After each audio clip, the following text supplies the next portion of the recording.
the beginning of IDLES wasn't in studios, it was on stages. So the songs were written to be played live.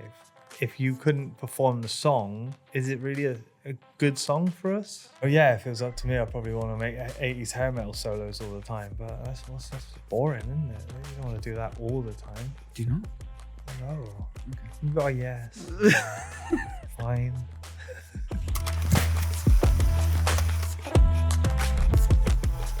I basically put a little bit of information into ChatGPT about you Right, that's weird. and asked it to spit out like who you are. It'd be nice if you can, flag anything that's incorrect here. Sure. Lee Kiernan is a guitarist in IDLES, one of the most vital and visceral bands to come out of the UK in the last decade. If you've ever seen them live, you'll know Lee doesn't just play music. He throws his whole self into it. Shirtless. Shirtless. Okay. He throws himself in the crowd, tangled in leads, bleeding fingers, and grinning wide. It's not a performance. It's a release. I'm going to stop you. First Okay. of all, I'm often never shirtless. I know. So, but what is really strange about that is that's the second AI thing that states that I'm often shirtless. There was actually this AI review of our gig recently, one of our recent gigs, which also said I was often shirtless. What? So I don't know whether they're talking to it's each on other. the web somewhere, mate. Someone's gone to town on I don't think your shirtlessness. I don't think I've ever been shirtless in a gig. I don't remember seeing you ever be shirtless. No. Bowen? Yeah. Yeah. Well, there was years when he played in his pants, Yeah. but technically that's not shirtless. That's mostly clothesless. It's almost naked. Yeah. So also wrong. So that's wrong. All right. Grinning wide, I suppose. I saw a picture of myself recently. And I don't really see them very often, but I was smiling and I thought, oh, I look like I'm having such a good time. Oh, I thought it was really nice. that's lovely. So maybe that is true. Yeah, you do look like you're having a good time. Since their breakout album, Brutalism, IDLES have gone on to release 5 critically acclaimed records, including Joys and Act of Resistance and Ultra Mono, earning a Brit nomination, an Ivor Novello Award, and a Mercury Prize nod, while somehow remaining defiantly independent and emotionally unfiltered. Oh yeah, sure. Yeah? Okay. Yeah. But off stage, Jesus.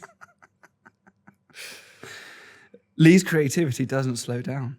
He's also one of the minds behind Holding Hands with Horses, a film and video collective that's directed beautifully raw and surreal music videos for artists. His work behind the camera is just as emotionally charged, stripped back, chaotic, and deeply human. What does deeply human mean? It's something that obviously this AI This robot really mind connects with and Okay. wants to establish you as All right. Yep. something they cannot be.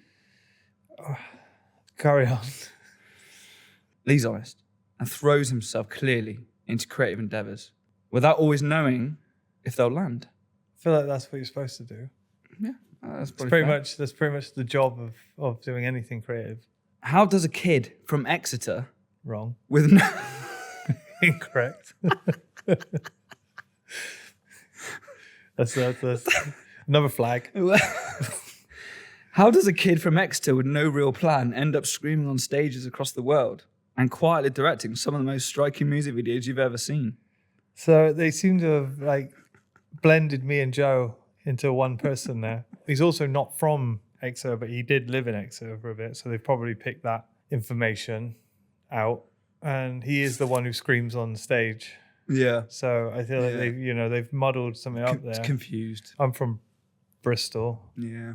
That's it. Confused. I've only stepped foot in Exeter like 3 times in my life. Oh, it does say quietly directing some of the most striking music videos you've ever seen without even knowing it was him. All right.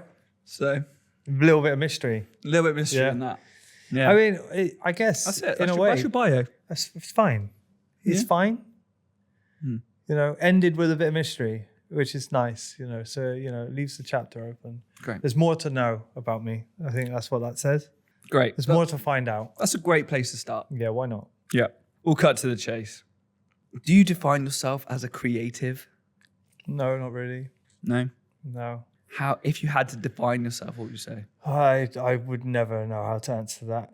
Yeah. I often just feel like I'm stabbing away in the dark for the majority of my life, just doing whatever I feel like I should be doing. Mm. And I've been very lucky for some of that stuff to have worked. But then also, like, I often feel like I've been lucky enough to be surrounded by like-minded people and driven people that have helped everything around me. Like, I was with you in a time of my life where there wasn't much drive to succeed or do anything really at that point in time, and you were often pushing me to do more and be better, and that's been a massive influence on parts of my success in my life. So I'm very grateful for the people around me. So I don't feel like it's about me. I feel like it's about all of it. That's very nice to say, but clearly there's talent and there's appreciation of the arts and ambition and all those sort of things that have been helped. But where do you think, like, if you we'll go into more details about music and film and fashion and all that sort of stuff, but where do you think that all stems from and comes from for you? I don't know. I actually don't. I think when I was younger, I always wanted to do or be different in some way, but never ever knew what or why. I didn't ever feel like I fit in where I grew up. Didn't feel like everyone else ever. Like you, I moved from my hometown as fast as possible. I didn't go far, I moved into the city rather than the outskirts of the city. It's not so simple when you don't have any resources to actually escape. So I got as far as I could. But it opened doors. It made me realize there was more than where I grew up, Shirehampton. It's just like a small village on the edge of Bristol. When you were in Shirehampton, though, you had music, right, to a point? Or like, what was your relationship like with music then in comparison to kind of, well, not when it's now, because that's different, but, then and then when you moved to the city, how was your relationship with music throughout those years? I've been there my whole life. Like, I grew up, my mum always had like Motown on all the time. My dad would always be playing like Phil Collins, the Beatles, Paul McCartney and the Wings, like all the time in the car. We'd drive down to Cornwall. That would be holidays. Stay in a caravan in Cornwall for the weekend, and then you come back. And so those songs would always be on. I still have fond memories of like hearing Band on the Run. Just sat in the car and then thinking we're about to go away, and how amazing it was that we're getting out of fucking Shire, going somewhere else for a little bit. When I got a bit older, my brother would be like always playing, because we shared a room. He'd always be playing like drum and bass and hip hop. So then that was just always on constantly. So I got well into that. And then when I got to like, I don't know how old, it was like 14 or 15. My mate was like, do you want to play bass in my band? And I was like, I don't know how to do that. I've never played, I don't play bass. He was like, it's easy, I'll show you. And that was it. Just never, I moved to guitar pretty quickly. I was like, yeah, this is fun, but like, you can't play solos like Brian May with a bass, can you? So I need a guitar. I guess musicianship, or creativity in music or in any discipline, how much of an element are you kind of born with that in your veins a little bit? Like none. Or is it something you do learn and it's totally environmental depending on where you grew up, how you live? Like, how much is it actually in you already? I think all the music I listened to as I was younger helped me understand notes and keys, because the more exposure you have to these things, the more you will remember things, even like all subconscious. But as for playing ability, there was no like natural playing ability really. It's just work. Like when I was in my teens and I really got serious about guitar, I set up my own little schedule at home of hours that I should play, because I read that Yngwie Malmsteen practiced for like 10 hours a day. And I was like, well, then if that's how it's done, if that's how you need to be, then that's what I'll do. So I set up like 2-hour blocks in every day. And I would have a 2-hour practice of scales, and then I'd have a 2-hour practice of finger picking, and then I'd have another 2-hour practice that day of something else, and on and on and on. And I got really good at playing guitar, like playing lead lines and stuff like that. But my understanding of why or what they're supposed to do was completely empty. I didn't know where they were supposed to go. I couldn't write a song with that knowledge. I was just good at playing guitar then. The understanding of where you're meant to put these things still didn't come until late in IDLES. It was still just chucking shit at a wall. I didn't really understand. Like that's like Joe and Bowen are the ones who just know, like how the songs are created, like from the foundations of a song, like where we should go to make that a song. For me, it's about what sounds or parts can be added to these songs to help or enhance. Like that's how my brain works. So, but in that, I would say that came from, all that time I spent learning scales and picking patterns and all this with no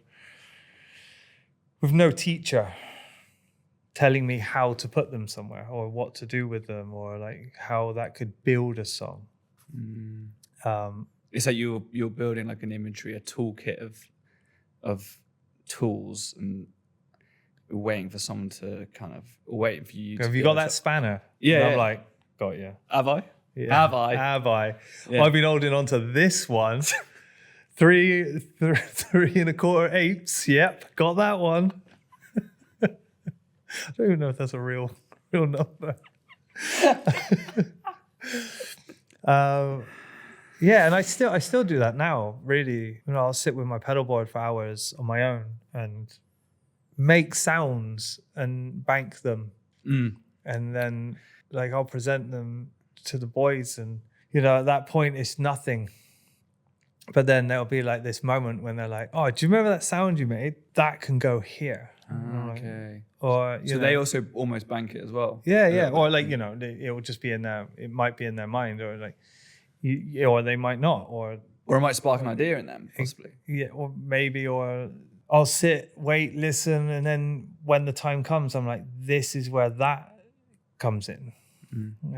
It's stuff like that. That's how that works for me. That's how my mind thinks about those things. It's kind of just like stab in the dark. Build a little bag of hammers and of these spanners and screwdrivers, and think to myself, it's like your granddad when he went in his shed. He was like, "You never know when they'll be used. You'll never know when you need that bolt." That sort of process, I suppose, that you just kind of spoke about in relation to how your toolkit is used, has that changed over the course of like IDLES? Was that quite established early on, and it's just the pattern of songwriting has kind of stayed the same? I would say it's always mostly been this way. Earlier on, like Brutalism and Joy, there was a bit more like us all in the room hashing stuff out at the same time. But Brutalism was more of like everyone just chucking everything into a pile in the middle of the room and just going, "Oh, let's put that in, let's put that in, let's do that." And me and Bowen playing like guitar with slapback delay on, both of us, and not ever realizing that is actually really fucking annoying, and that they don't in the same time. But we just kept going. It just created this like thing, that was necessary for us. And so that was like a big learning moment of what you're supposed to do, how you're supposed to be two guitarists in a band. And I'd say for them it's a big learning curve of how to write the songs, how to not make those mistakes, and how to actually be considerate of, like, rather than just writing stuff for a song, why do you need a part there? What's that for? What does a bridge do? What's important about the chorus? A lot of growth came from just throwing stuff in a pile. Yeah. You talked there a little bit about like you're working out almost your collaboration style with the band and the group there. What do you think is important to be a good creative collaborator? Listening. Like I don't know. This is it's quite difficult, but I think listening is the one. You could.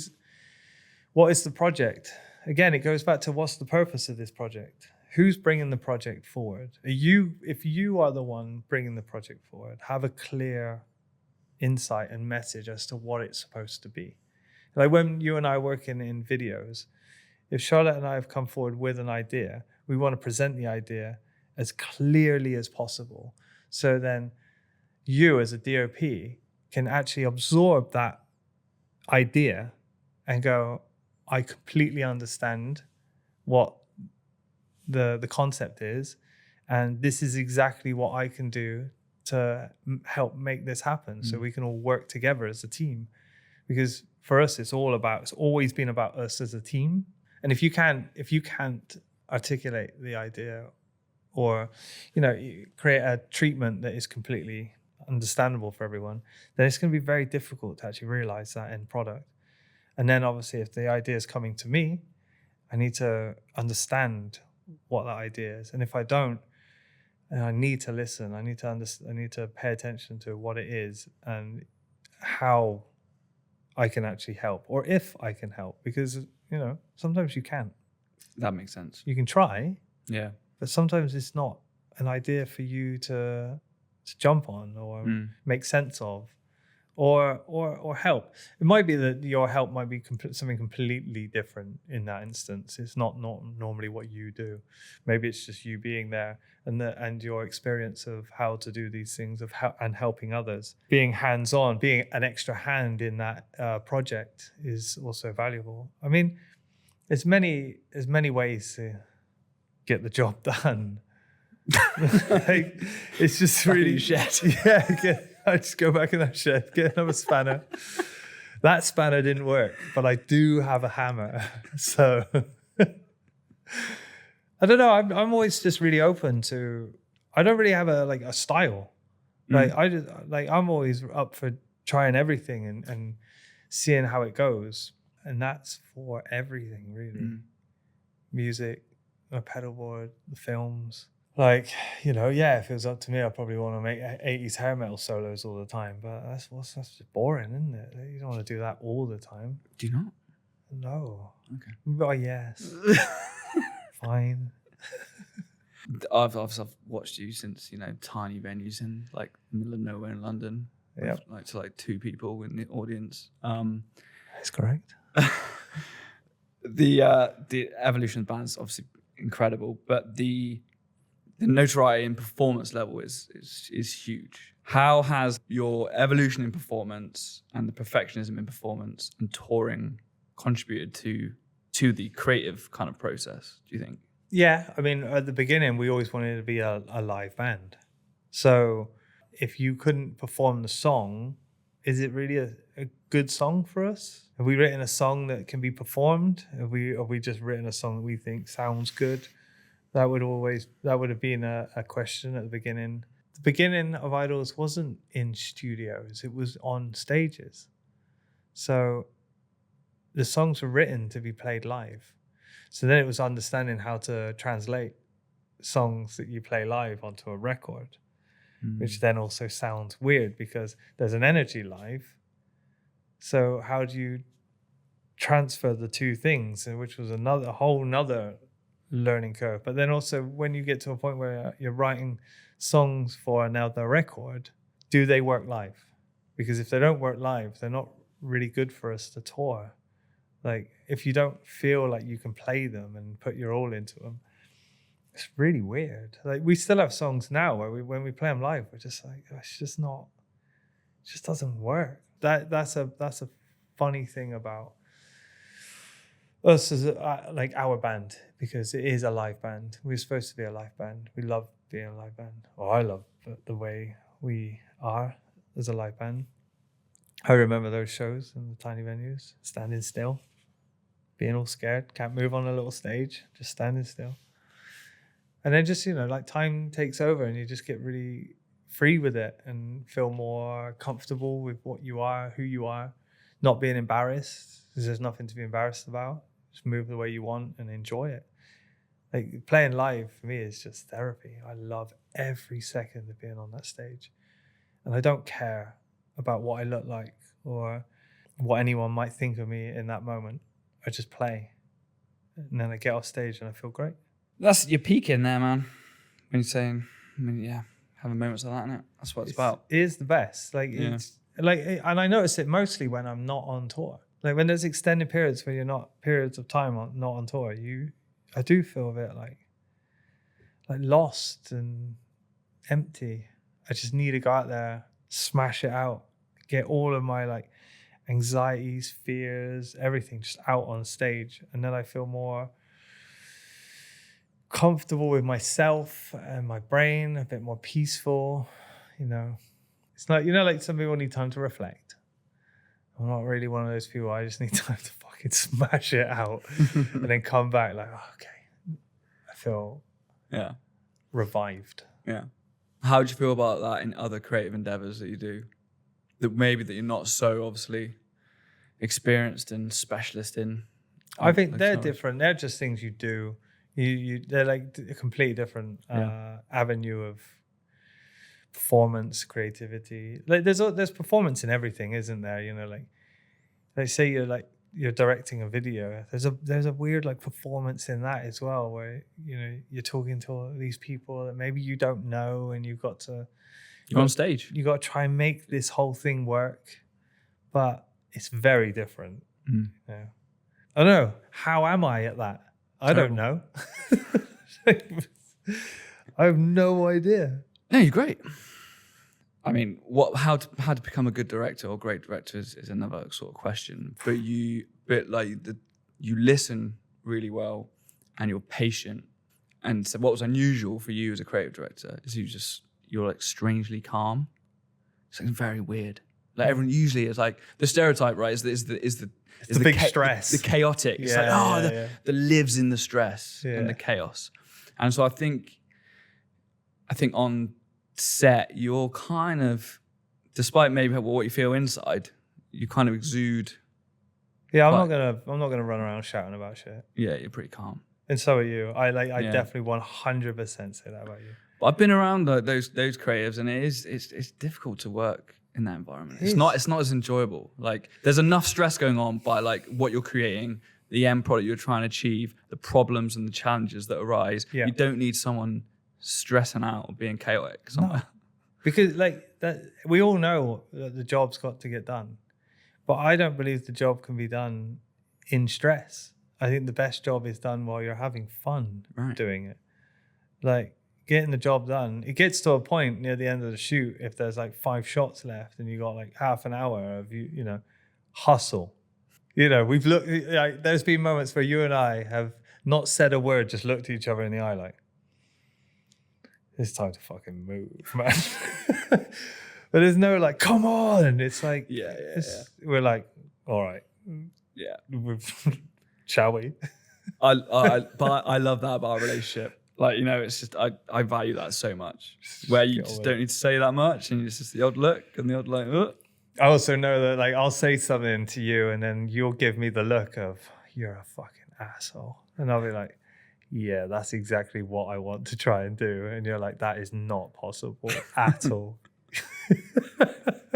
You're just like, sure. I guess we should maybe talk about holding hands in the sense of like, it's something that you and your partner Charlotte, I guess, envisaged and wanted to start up. Do you want to just talk a little bit, maybe just introduce it as what it is, I suppose? Holding Hands of Horses was supposed to be a collective of friends who could do creative videos, like in any form.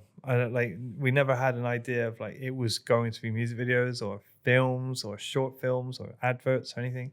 It's just that we all love film, and we all have heart in film, and like a learning. Like when I was at university, I spent so much time learning how to make films, even though I was studying something else. It was that called me. So I spent all of my spare time at the film department trying to make films. So like for us, making films is just a joy. Are they always a joy while you're doing it?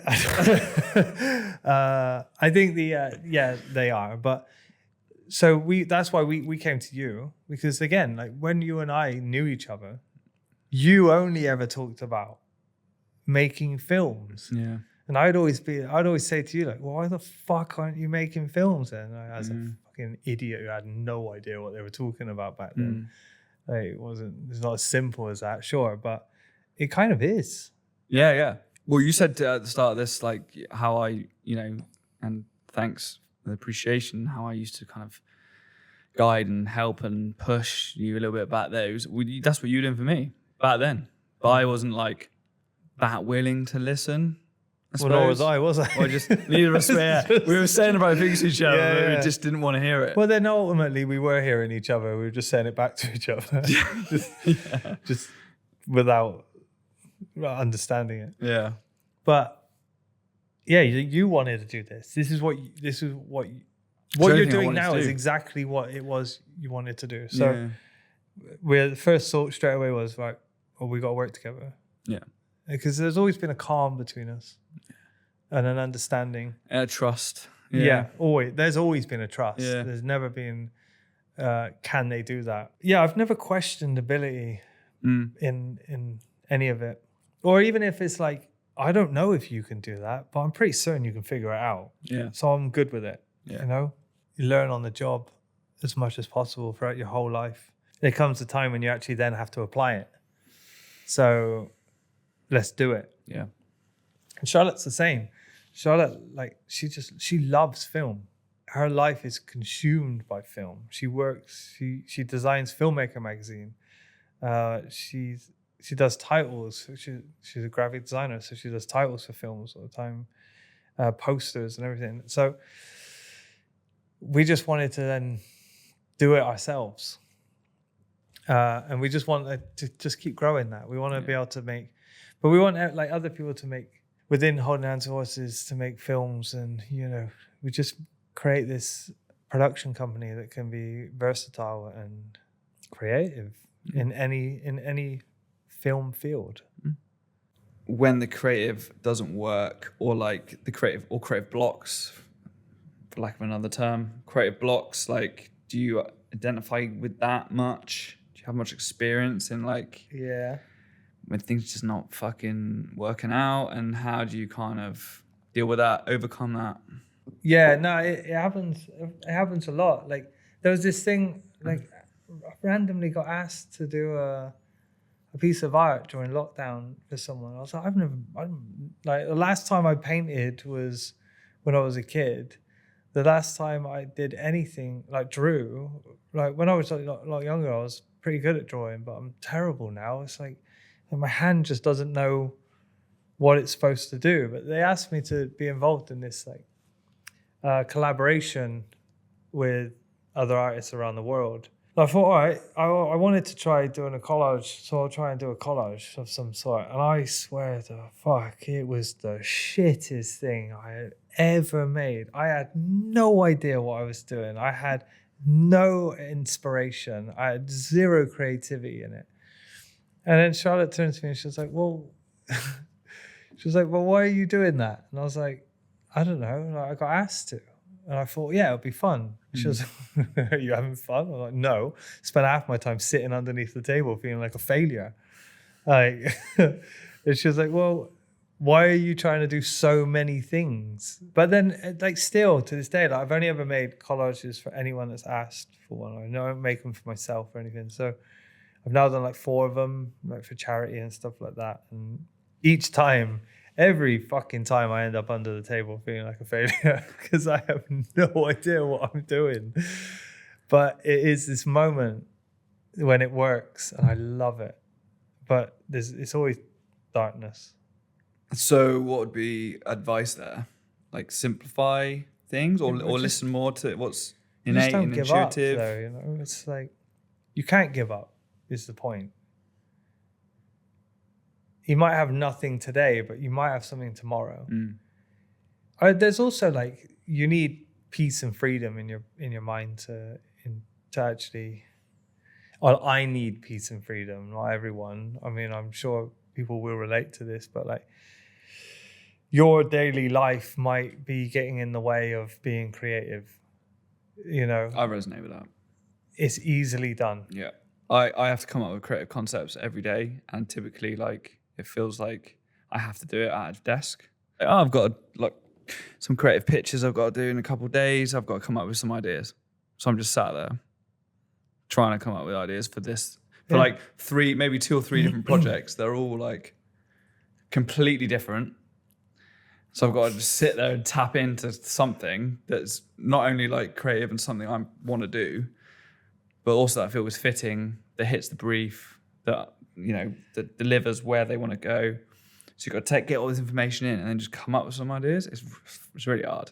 So how do you get from being at that desk and being empty to finding the ideas? Well, yeah, it's difficult when you've got deadlines and timelines and all that sort of stuff. But even just going outside, just actually being intentional about just getting up and going for a walk. Maybe that day I'll have lunch somewhere totally different where I've not had lunch before or something. Actually being really intentional about it, because it makes a massive difference. It does, yeah. Different environment, different thought pattern, different process. A key one was, I used to think it was because of it. It was because of smoking. But a key one was going for a cigarette in the middle of being lost. And then just as you're smoking, you're like, oh, it's that. It's that thing. It's nothing to do with the cigarette. It's the going outside. It's the distance, you know, like you say, just leaving the office for a minute. What about creative block with music and and the band? Do you have like all the time? Yeah, all the time. But like, it's different in a collaboration like that, because you just know when to give each other sort of space. Or do you ever? I guess like in my world, there's always a pressure to deliver quickly, and you got to come up with something, because tomorrow you're on something else, and tomorrow the day after that you're on something else. You're still quick. It's still quick with us. It's always quick. Yeah. So there's a pressure, right? All the time. There's a pressure to deliver or to come up with it. Or to. The thing is, you apply that pressure. There's not really a pressure. Like, you add that pressure because of time constraints or your feeling at that moment. But like, yes, obviously there's a real pressure for time, for a time limit, but it's not necessarily real. You're just stressing yourself out in that moment. And the more you do that, the worse it is. I know it's like half of that, like, you can't help it. The more you can't think of something, the more stressed you get that you can't think of something. We always just work really fast, and we've always been like that, and we always need to. It's like an idea needs to be latched onto, and we go with it so nothing gets lost, and we go all in on it. And sometimes you don't have anything and you can't contribute, but that's not a problem. It doesn't matter in that moment. There is other people who can, and you can come back to it. Like, the whole song doesn't have to be written in that moment. It can be explored, re-explored. You can take it away. You can think about it. But I guess sometimes it does just happen. Yeah, sometimes. That's the beauty of that moment. Completely. It's just all there. Sometimes the song's written in 10 minutes. Sometimes it's written in 3 months. It's like, it's a different way of doing things, isn't it? You can't do that with a lot of things. It doesn't work like that. A good example is Careless Whisper. It's like, what? It took him like 10 years to write that song. Is that right? He started it before they were even Wham. He had it as a demo, and then he ultimately released it as a solo artist after Wham, which is nuts. You know, like, it did a whole circle, and it had so many iterations, and you know, there was big producers that helped write it or like help him finish it, and he didn't like it. And it wasn't until he stripped it back and redid it himself with, I think he credited Andrew as well in it,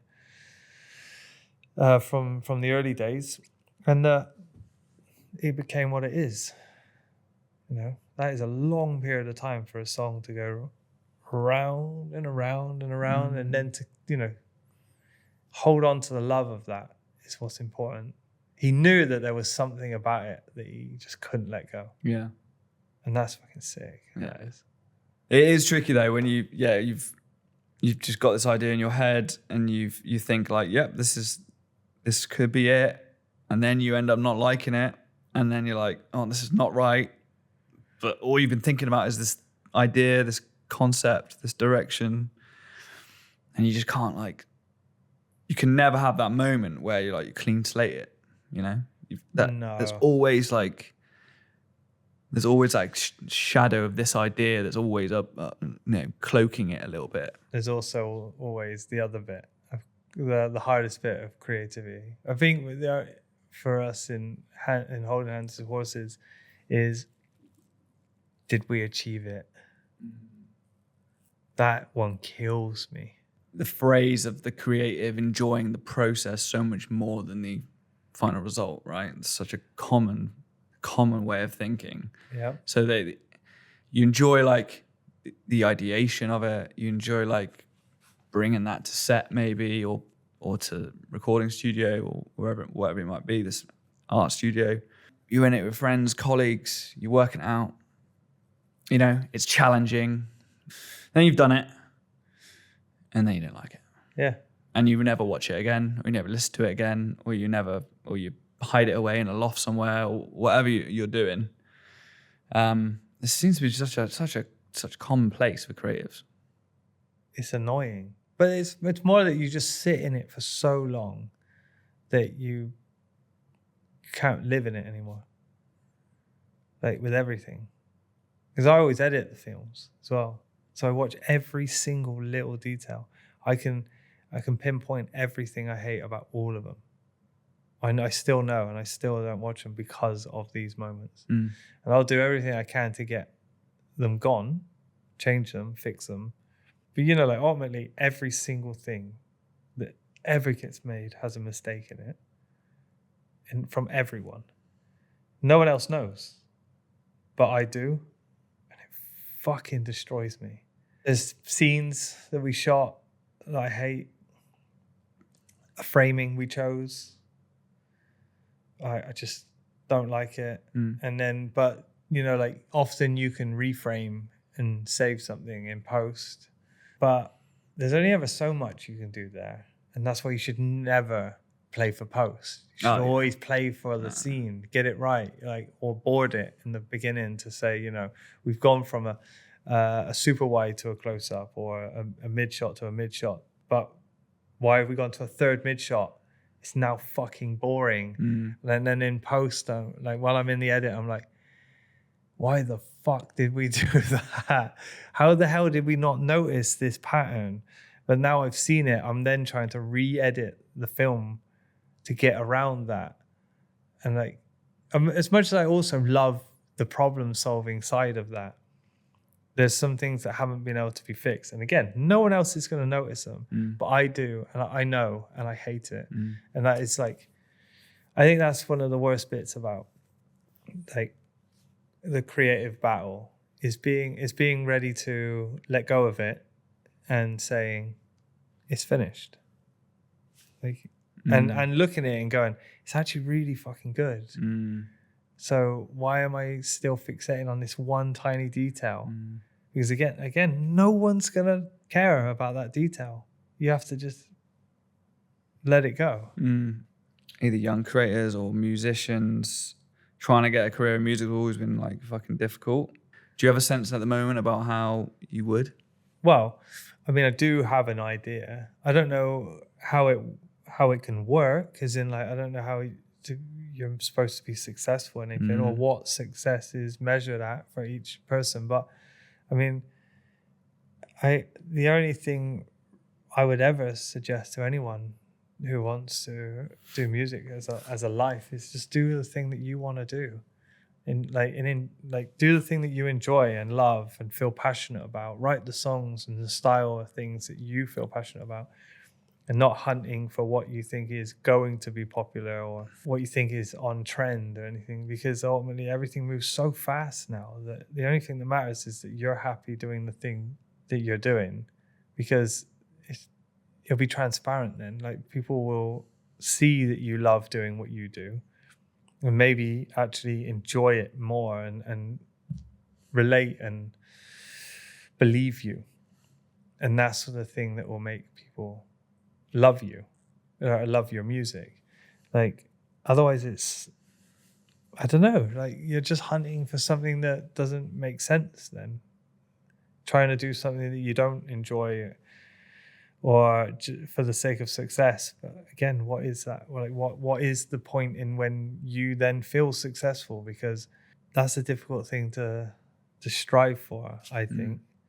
Like, you always want more. There's always, you get to that point and you're like, yeah, but now I want to get here, now I want to get here, now I want to get there. And that is good advice, really. And maybe that's always should been the same throughout like the last however many decades when it comes to your creative act. Just don't be influenced by the world around you. It can be quite difficult, I suppose. I mean, in a trend-led society that we are now, way more so than probably ever before. But I mean, everything moves so fast. Yeah. You put a music video out, and then within about 2 weeks, no one's watching it. There's another music video out by someone else. There's something else. There's something else. Even like the videos that get the most views, they all happen in such a short space of time. Yeah. And then it will just sort of be there, ticking over views as time goes on. But that like burst now is so fast. So there's no point chasing anything. Trends, styles. There are obviously trends that like hold on for a bit longer, but I think when we started, there was this feeling that guitar music was dead, and it was like, well, that doesn't make any sense, does it? Like, who decides that guitar music is dead? Like, what does that mean? And like, we were told that we weren't radio friendly when we were putting Brutalism out, and that again didn't make any sense to us. We were like, what is radio friendly? What does that mean? There's like how many radio stations now? There's like different style radio stations. So what do you just mean, like, what, Radio 1? Is that the only radio that you're supposed to be friendly for? So doing what you care about, what you love, is like key. That's the thing, I think. And then it's luck and hard work. You get a bit of luck, you work hard. You work hard, and then hopefully a bit of luck will come, and then you work hard for it. You hold on to it, and you go all in. I think they're the keys to making it a bit further and taking those steps to up your game. And also just keep learning. That's another thing. You can't stop learning. Otherwise you will fall flat. You can't just do the same thing on repeat. You have to keep learning. You've got to keep growing and expanding. And whatever that is, again, that has to be in things that you love and care about, because otherwise you won't enjoy it. Then you won't want to put the time in. It's fun, isn't it? Closing thoughts on Nothing Something Nothing. Quick fire answers. What do you do when nothing comes? What's your something right now? So just something that you're into right now. And in a space where nothing exists, what one thing do you bring with you? I mean, like, I don't like any of those questions. I don't like answering any of them. I don't want one thing, Rob. I can't live with one thing. One thing. That would drive me mad. One of the biggest problems in my life is that I can't just do one thing. I need to do several things. Look at the terror in your face. I have to have loads of things. I have to keep doing things. Like, it's just not a thing for me. See, I don't know. Which thing? That's the thing. See, this is always the same. So first thing comes to your head, really. Well, it was golf, really.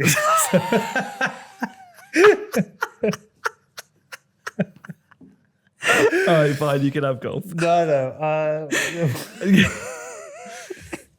Something I'm into right now is driving around in my car with metal on full blast. Nice. Yeah. Gajira at the moment. Gajira, so. Yeah. And in a space where nothing exists, what would you bring? Golf clubs. But there's no course. You'll waff into nothing. You'll be there just swinging. Just launching balls into the abyss. Fine. Well, like we were talking about earlier, when I don't have touring, I do have golf. And it's also another point of place where I have what is to me a form of therapy, where, like just being outdoors for 4 hours and having only one purpose. I don't. Everything else gets switched off. All the questions, all the things I have to do, they don't exist for 4 hours. But then also, those moments of clarity come while I'm walking around, where I'm like, oh shit, I could do that, or that's the thing that's missing, or maybe this is an idea for the video, and then forget about it. Yeah, that makes sense. So there you go. I've technically really the answer to all 3 questions was golf. What do you do when nothing comes? Golf. Okay. What's your something right now? Golf. In a space where nothing exists, what one thing would you bring with you? Golf. It's perfect. Thanks, mate. Thanks for being here. It's been lovely. It has. It's I been really enjoyed it. Enlightening and beautiful conversation. And really uncomfortable and awkward. Thank you. Great. Can we go back to like talking normally? Yeah, we can.